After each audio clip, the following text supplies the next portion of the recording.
Ako'y niyaya ng aking pamangkin na mamasyal kami dito sa SM. Samahan namin ang mga bata maglalaro para magiging masaya. Kaya yan, kami ay naglalakad patungo doon sa isang palaruan.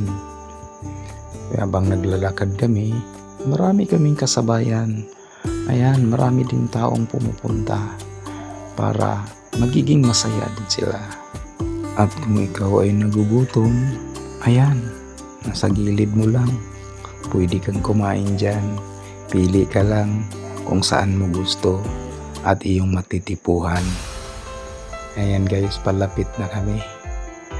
Ayan, habang kami nandito, ay ramdam na ramdam ko ang papalapit na Pasko.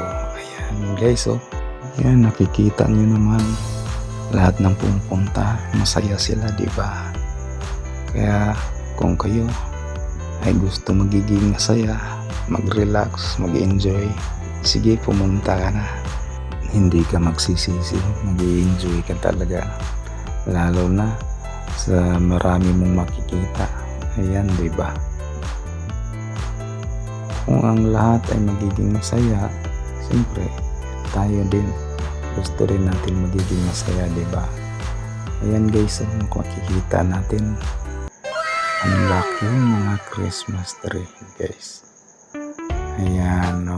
Maraming tao na mamasyal, nagpipicturan, diba? Ramdam na siguro ng pamangkin ko, kaya sabi niya, kumain muna kami dito. Habang kami naghihintay ng pagkain, yung isa kong pamangkin, humihirit din, nakipagpicturan kay Miss Ganda. Oy, papabaya mo na sa titig siya.